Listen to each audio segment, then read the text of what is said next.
só não o nosso Jimmy, nosso querido Jimmy. E ele virou advogado. Que piada cruel. Tenho certeza de que, ao assistir a primeira metade da série Better Call Saul, a maioria de vocês não sentiu nada além de desprezo, repulsa e pena por Chuck McGill, o irmão de Jimmy. Logo vou melhorar, vou voltar ao trabalho e continuar de onde parei. Quando a série terminou e soubemos o destino de Saul Goodman, muitos mudaram de opinião sobre Chuck, já que suas palavras foram literalmente proféticas. Você precisa mudar antes que seja tarde demais. Antes que destrua a si mesmo ou a mais alguém. Saul Goodman realmente fez muita besteira e destruiu a vida de muitas pessoas, como Kim Wexler, Howard Hamlin e Campbell. E claro, de todos aqueles que sofreram por causa de Walter White, a quem ele ajudou várias vezes. Dediquei minha vida inteira a construir o império das drogas de Walter White. Se naquele dia ele não tivesse vindo ao meu escritório, Walter White estaria morto ou teria sido preso em 1 mês. Não é por acaso que nos mostram Chuck, em um flashback no último episódio, onde ele se dirige a Jimmy com as palavras: Se você não gosta de para onde está indo, não há nada de vergonhoso em voltar e mudar de caminho. E é exatamente isso que Jimmy acaba fazendo. Senhor Goodman. Meu nome é McGill, eu sou James McGill. Então surge uma pergunta natural. E se o Chuck estava certo afinal? Neste vídeo, vamos fazer uma análise detalhada de Chuck McGill. Será que Chuck amava ou secretamente odiava seu irmão? Meu irmão me despreza. Você odeia seu irmão? De jeito nenhum, eu amo meu irmão. Qual o simbolismo filosófico por trás da história de Chuck? O que motivava suas ações? E se Chuck tivesse feito outra escolha, como teria sido o final? E principalmente, ele agiu certo com o Jimmy?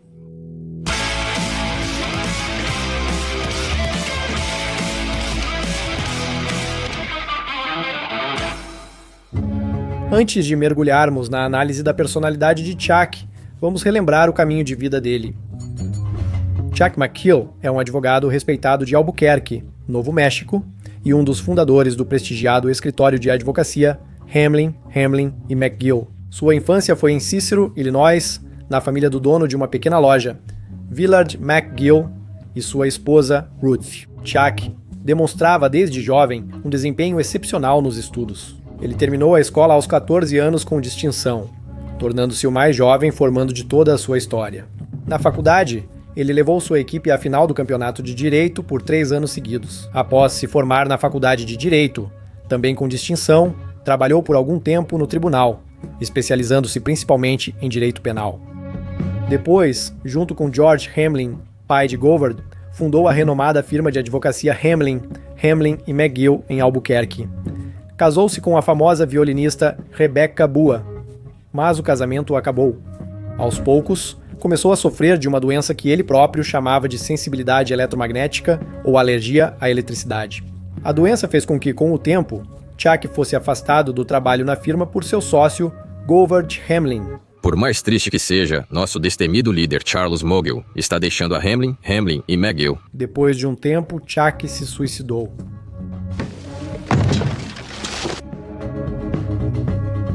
Agora que restabelecemos a cronologia, podemos passar para a tese análise.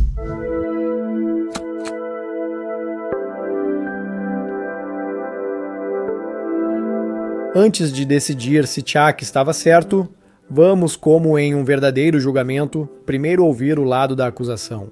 Por que ele agia dessa forma? Não deixava Jimmy trabalhar na empresa, tentou tirar sua licença de advogado e até deu um passo extremo. Processou o próprio irmão na justiça. A raiz do problema vem da infância deles. O pai de Chuck e Jimmy tinha uma pequena loja. Era uma pessoa bondosa, mas não sabia administrar os negócios. Ele tinha uma lojinha em Cicera, vendia cigarros e balas. Nada especial, mas sempre havia comida. Quando Chuck veio um dia para conferir a contabilidade, descobriu um desfalque sério, $14 mil. Para aquela época, era uma quantia bem considerável. Eu, claro, não sou contador, mas percebi imediatamente que $14 mil simplesmente desapareceram. Segundo Chuck, Jimmy foi quem sistematicamente tirava dinheiro do caixa por anos. Aconteceu que Jimmy foi desviando o dinheiro aos poucos, simplesmente pegando para si do caixa. No final, isso levou à falência do negócio da família. A loja faliu e pouco depois o pai deles morreu, talvez não aguentando o choque. Por isso, Chuck colocou toda a culpa pela morte do pai em Jimmy e nunca conseguiu perdoá-lo por isso. No funeral, Jimmy chorou mais alto que todos, incapaz de se controlar. Outros recolhiam os cacos que ele deixava. Havia outros motivos também. Como o próprio Jimmy contava, em Sisera, ele ganhava a vida com pequenos golpes, inventando esquemas engenhosos de trapaça. Ele era chamado de Jimmy Epiléptico. Isso bastava para viver como queria. Por uma única pancada forte, ele ganhava 7 ou 8 notas e curtia tranquilamente com uma cerveja e um baseado até o próximo setembro. E isso enquanto Chuck já estava construindo uma carreira na área jurídica e fundou um escritório de advocacia de prestígio. Já Jimmy vivia caindo na delegacia, e Chuck, como o irmão mais velho e advogado, tirava ele de lá várias vezes. No entanto, certa vez Jimmy foi longe demais. Para dar uma lição em um cara convencido, ele fez xixi pelo teto solar do carro, sem notar as crianças dentro. A história tomou um rumo sério. Estão te acusando de assédio sexual e, se isso colar, essa marca nunca vai sair de você. Eles ficaram malucos. Chuck decidiu que era hora de pôr fim à vida desregrada de Jimmy. Ele tirou o irmão de mais uma enrascada, mas impôs uma condição rígida. Jimmy deveria dar adeus ao seu passado de uma vez por todas, se mudar para Albuquerque e começar tudo do zero. A partir da posição mais baixa na Hamlin e McGill trabalhando como simples entregador de correspondências. Todos os seus esquemas, tudo em que você esteve envolvido, tudo isso ficou no passado. Jimmy concordou com as condições de Chuck, mas ele ainda era atraído por todo tipo de aventura. Mesmo trabalhando como entregador de correspondências, ele encontrava uma maneira de se divertir um pouco, por exemplo, organizando apostas entre os funcionários sobre os vencedores do Oscar. Tudo certo aqui, o prêmio já chega a $200. Vi que apostou tudo no Govard Cent. Vamos torcer. Sabendo da inclinação de Jimmy, Chuck decidiu que ele não tinha lugar na área jurídica. Para Chuck, a lei era algo intocável, quase sagrado. Ele realmente acreditava que se Jimmy perdesse a licença de advogado, pelo menos não poderia causar mal a si mesmo nem aos outros. Para ele, dar acesso à lei para Jimmy era como dar uma metralhadora a um macaco. Agora pode ser difícil de entender, mas Jimmy é uma oportunidade. Tudo isso é a interpretação do Chuck, mas vamos tentar olhar para a situação de forma imparcial. Ele estava certo? A história deve começar no nascimento do Jimmy. Sabe, isso acontece com frequência. Quando nasce mais uma criança na família, o primeiro acaba recebendo menos amor e atenção. Os pais adoravam o Jimmy mais novo, e o Chuck mais velho nunca conseguiu aceitar que ele não era mais o único filho amado. Não, só não o nosso Jimmy, o nosso precioso Jimmy. Arrisco dizer que foi justamente essa falta de amor dos pais que deu ao Chuck o impulso para estudar com afinco e alcançar alturas tão incríveis. Jimmy, por sua vez, era um desleixado, mas os pais o amavam porque, apesar de tudo isso, ele era um garoto alegre, encantador e sociável. No leito de morte, a mãe não chamou por Chuck, que estava ao lado, mas por Jimmy, que tinha saído buscar comida. Jimmy. Mãe, sou eu, Chuck. Jimmy. Não, mãe, eu... Para Chuck, isso foi um golpe amargo, então ele não disse nada ao irmão sobre as últimas palavras dela e decidiu esconder esse fato. Ela recobrou a consciência? Disse alguma coisa? Não. Esse momento diz muita coisa. Apesar de todas as conquistas, no fundo, Chuck sofria por ser o segundo filho favorito dos pais. Esse ressentimento insaciável virou uma inveja oculta. Essa ruptura emocional fica especialmente evidente na cena do tribunal, onde Chuck perde o controle e começa a gritar, acusando o irmão como alguém que guardou esse sentimento por anos. Ele não muda. Não muda. Desde os 9 anos, tudo é a mesma coisa. Outra prova de como a relação dos pais com Jimmy era importante para Chuck foi a carta que ele deixou para o irmão após sua morte. The check. Ninguém sabe ao certo o que tem nela. Nele, ele lembra do dia em que Jimmy foi trazido para a casa da maternidade e de como a mãe amava muito o caçula Jimmy. Lembro bem do dia em que você chegou da maternidade. Foi a primeira vez que vi nossa mãe tão feliz. O ciúme está profundamente ligado à inveja. Jimmy sempre foi a alma da festa, charmoso, espirituoso, fácil de se conviver. As pessoas eram atraídas por Jimmy, e Chuck, por mais que tentasse esconder, invejava esse carisma natural do irmão. No 5º episódio da 2ª temporada, vemos uma história do passado de Jimmy, visitando Chuck e Rebecca. Jimmy, que bom que você veio. Como poderia ser diferente? Ah, sim. Jimmy faz piadas e conta anedotas. E Rebecca ri, sinceramente, o que irrita Chuck, que por sua vez tenta expulsar Jimmy. A noite toda no picadeiro? Mas por favor.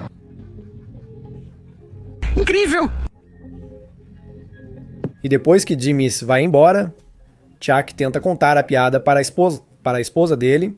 25 advogados enterrados em concreto até o queixo. O que isso significa? Não tinha concreto suficiente? E quando a história dele não provoca a reação esperada... O quê?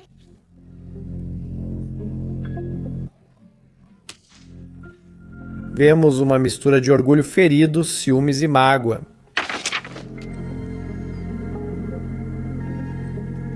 O Chuck já admitiu em conversas que as pessoas gostam do Jimmy. Os idosos o adoram. Exatamente. Jimmy sabe como lidar com as pessoas, é verdade. Ao mesmo tempo, Chuck se esforçou muito e fez uma carreira incrível como advogado. Mas as pessoas ainda assim se aproximam do irmão dele e não dele. É por isso que Chuck culpa o irmão pela morte do pai. Por ciúme e inveja. Ele diz que Jimmy supostamente roubava do caixa. Mas será que ele realmente pegava dinheiro? E se sim, isso teria causado a falência do pai deles? Em um flashback, mostra a infância de Jimmy e seu trabalho na loja do pai. Nessa cena, um homem entra na loja pedindo ajuda e dinheiro. Hoje eu estava com muita pressa para comprar remédio para o meu filho Fred. Ele tem epilepsia. Se você me ajudar, ficarei muito agradecido. Jimmy logo percebe que ele é um vigarista. Pai, estão te enganando como fizeram com o mendigo semana passada. O pai dele é bom, mas confia demais e não percebe a malícia. Por anos, vigaristas exploraram essa ingenuidade. Na região já era sabido que, ao contar-lhe uma história comovente, ele doava tudo sem hesitar. Toda a malandragem da cidade sabe que aqui é fácil conseguir uma esmola. Sim, vemos Jimmy pegando dinheiro do caixa.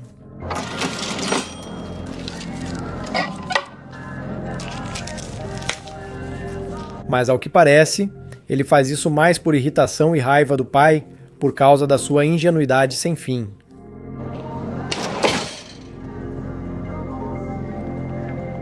Além disso, ele pega exatamente aqueles $8 que o vigarista pagou pelos cigarros. É uma espécie de protesto, mais do que um roubo consciente. Quanto custa um maço de cigarros? $4. Me dê 2 maços. Esses $8 não se comparam ao déficit considerável de 14 mil. É difícil acreditar que Jimmy poderia roubar essa quantia. E também não há nenhuma evidência de que isso acontecia sistematicamente. É muito mais provável que meu pai mesmo emprestava e distribuía dinheiro para vários vigaristas e conhecidos que sem vergonha se aproveitavam de sua fraqueza e confiança infantil. Acontece que tudo indica que os motivos pelos quais Chuck colocava obstáculos no caminho de Jimmy e de todas as formas impedia sua carreira jurídica, estão principalmente enraizados em suas mágoas de infância, ciúmes, inveja e sentimento de injustiça em relação a si mesmo. No entanto, é importante ressaltar, tudo isso ainda não significa que Chuck estava errado em seus julgamentos sobre Jimmy. Portanto, vamos passar para a próxima questão importante, a questão da justiça.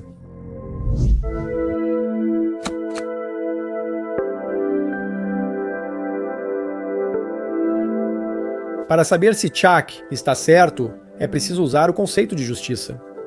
Sim, Jimmy violou a lei, enquanto Chuck, ao contrário, permaneceu impecável do ponto de vista jurídico. Até que ponto as atitudes deles foram justas? Vamos começar com Jimmy. Ele frequentemente age fora da lei, mas ao analisarmos de perto, vemos que na maioria das vezes suas ações são motivadas por desejo de justiça. Pegue, por exemplo, o caso dos Kettleman. Sim, Jimmy pega dinheiro deles, isso é ilegal.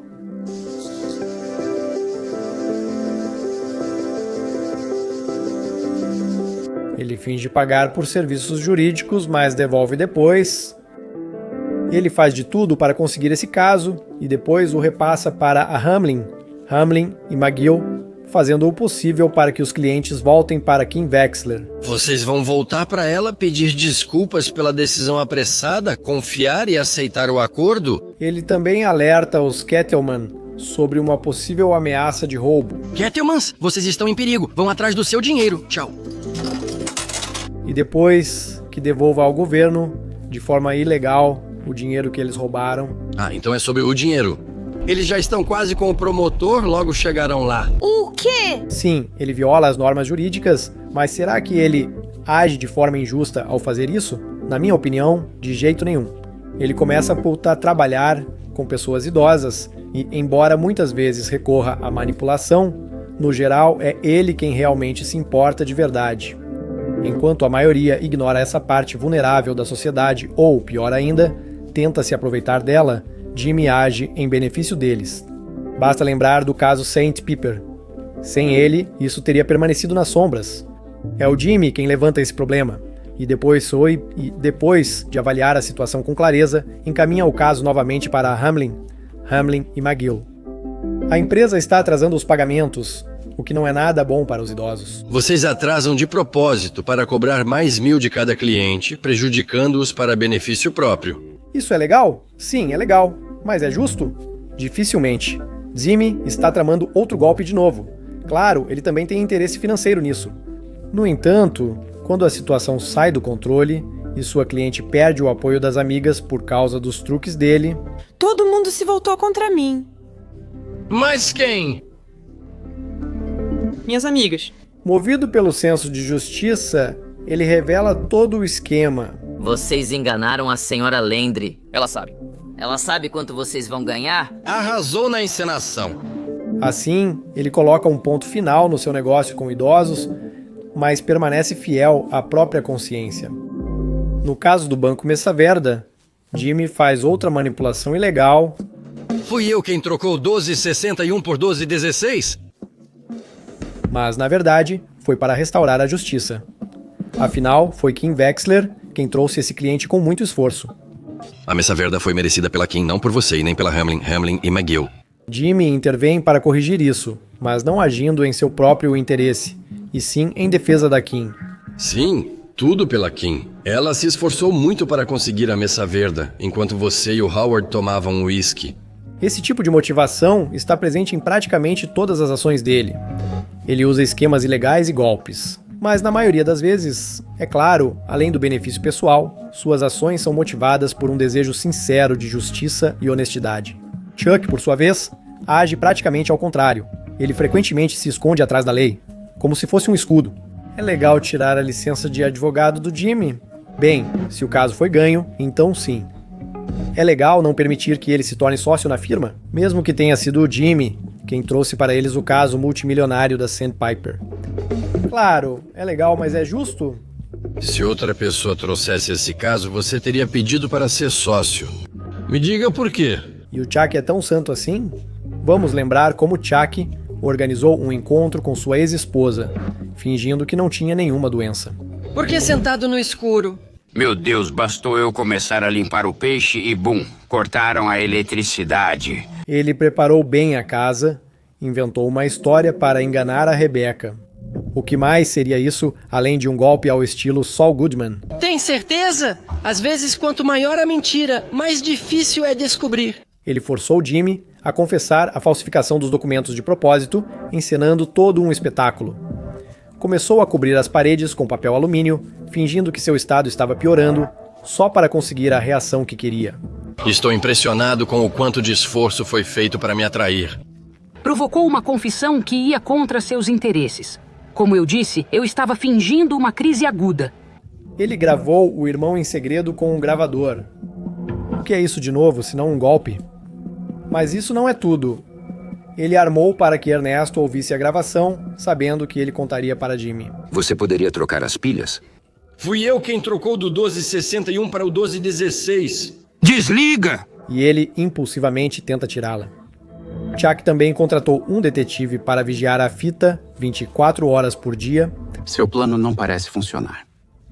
Vai funcionar. Mas é provável que ele tente roubar a fita à noite. Na minha opinião, isso é claramente outro golpe. Depois, ele está disposto a processar o próprio irmão, mesmo que isso vá diretamente contra os interesses da empresa e possa prejudicar seriamente sua reputação. Porque documentos importantes, que deveriam estar seguros na empresa, estavam na casa de um funcionário em um local sem eletricidade e iluminado por uma perigosa lamparina de querosene. Seu irmão roubou documentos que foram confiados a Hamlin e McGill. Proteger a reputação da empresa faz parte do meu trabalho. Bem, para o tcheco não importa. Agora não é hora de se preocupar com as aparências. A questão é o que é certo e o que é errado. No fim da vida, ele age assim, não só com o Jimmy, mas também com o Govardu e sua própria firma. Permitiu que motivos pessoais prevalecessem sobre os interesses da Hamlin e McGill colocou suas necessidades acima. Isso não é nada além de uma traição baixa da nossa amizade. Ele está disposto a praticamente afundar a empresa só para evitar ser demitido. Resumindo, Jimmy recorre a métodos ilegais para, no final, alcançar a justiça, enquanto Chuck usa métodos legais, guiado por motivos desonestos, egoístas e às vezes até vis motivos. Tudo isso nos leva aos conceitos filosóficos da letra da lei e do espírito da lei. Aliás, eu analisei esse tema com mais detalhes na minha análise sobre o Dr. Schultz, do filme do Tarantino, de Django Livre. Recomendo que você assista depois deste vídeo. Assim, o conflito entre Chuck e Jimmy nesse aspecto vai ficar ainda mais claro para você. Resumindo, letra da lei é o texto e espírito é seu significado e essência. Aristóteles e Cícero já refletiam que a lei sem moral pode ser perigosa. Charles Montesquieu, em O Espírito das Leis, afirmava que a lei ideal expressa tanto a vontade do governante quanto o objetivo moral da sociedade. Na jurisprudência, o ideal é quando a decisão judicial corresponde tanto à letra quanto ao espírito da lei. Ou seja, não apenas às normas formais, mas também à nossa noção interna de justiça, ao que é certo do ponto de vista humano. Mas, infelizmente, isso nem sempre acontece, e o conflito entre Chuck e Jimmy demonstra isso muito bem. Considerando tudo, estou cada vez mais convencido de que Chuck estava errado sobre seu irmão. Mas se ainda restam dúvidas, vamos imaginar como os acontecimentos poderiam ter se desenrolado se ele tivesse agido de outra forma.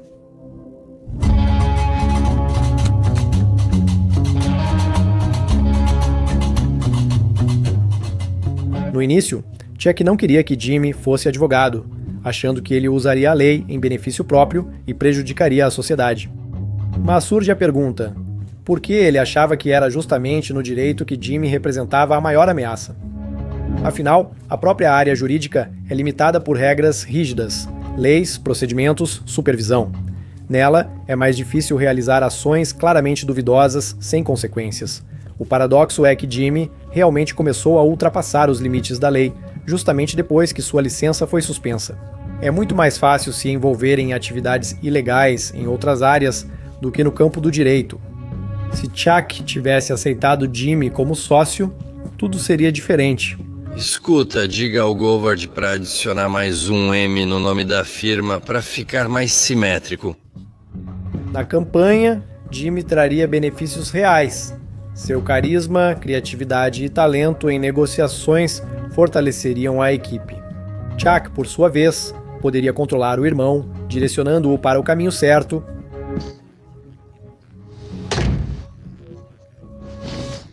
Sim. Além disso, Kim Wexler provavelmente não teria deixado a firma e poderia ter ajudado a conter a impulsividade de Jimmy. Juntos, poderiam ter alcançado grandes feitos. Trabalhando como advogado, Jimmy teria a oportunidade de revelar seu potencial de forma legal, e seu lado sombrio gradualmente ficaria em segundo plano ou até mesmo desapareceria. Afinal, o que restaria para ele se sua carreira de advogado acabasse? Como ganhar a vida e pagar as contas? Resumindo, Chuck agiu mais por causa de seus traumas de infância do que por um desejo de proteger a sociedade das ações ilegais do irmão. Ao mesmo tempo, Chuck também não era contra fazer algo que lembrasse um golpe, mas sempre permanecia dentro dos limites da formalidade e da lei. Ele invejava o fato de que as pessoas se aproximavam de Jimmy, apesar de ele mesmo ser mais bem-sucedido e correto. Por isso, eu acho que Chuck estava errado.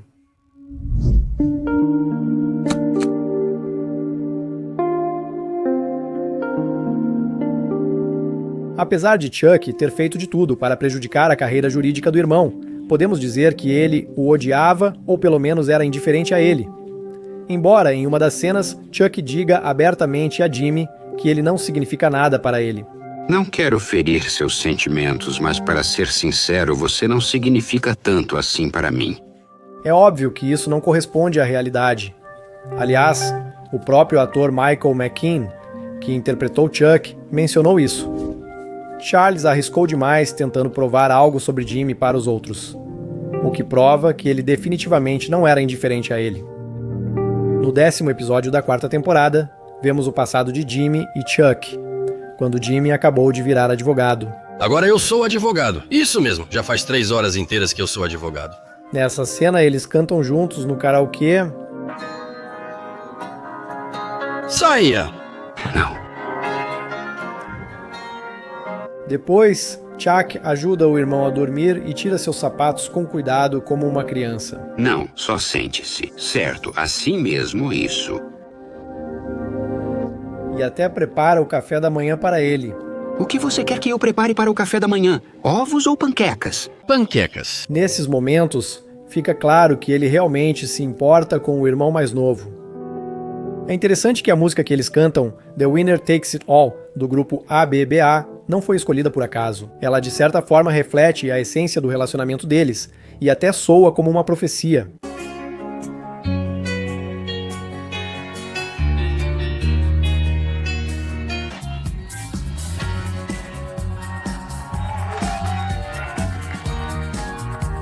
A música faz referência ao tema da rivalidade, onde há vencedores e perdedores. É a confissão de uma pessoa que foi derrotada e ficou sozinha.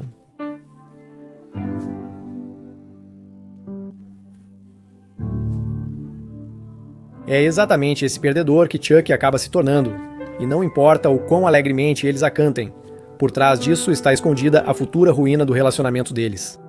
Chuck será aquele que perde tudo, no casamento, na família e no trabalho, e Jimmy acabará sendo o vencedor, mas a vitória será mais amarga. Se você prestar atenção, é o Jimmy quem canta a linha sobre o vencedor, enquanto o Chuck pega as palavras sobre o perdedor.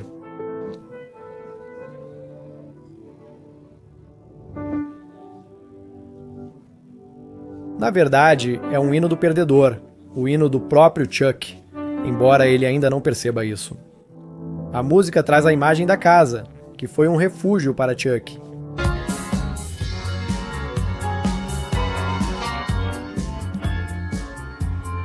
Refere-se às regras que Jimmy adorava quebrar.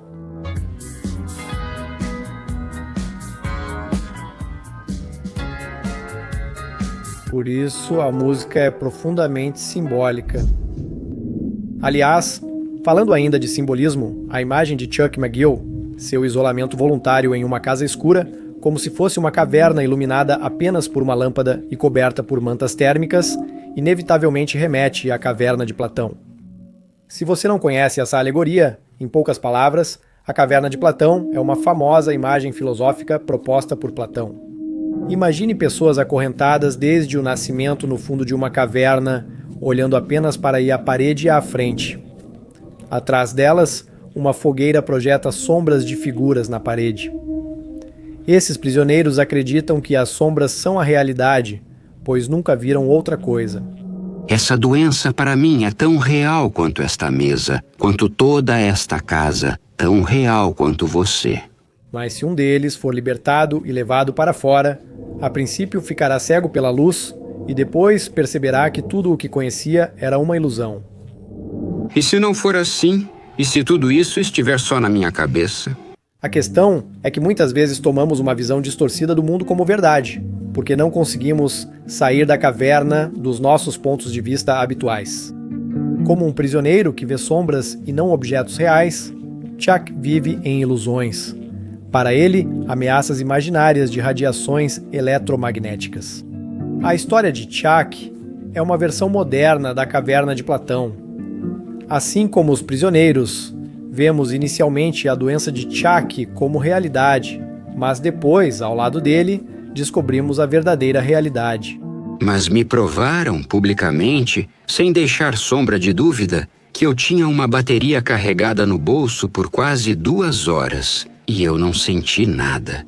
Chuck é um ótimo exemplo desse auto-engano enquanto personagem. Ele insiste em dividir o mundo entre os corretos, cumpridores da lei, e os errados, transgressores moralmente podres, como Jimmy, se apega às regras e nega a complexidade da vida, substituindo a realidade por formas idealizadas da lei. Quando comecei a analisar Chuck McGill, percebi que um vídeo só simplesmente não era suficiente.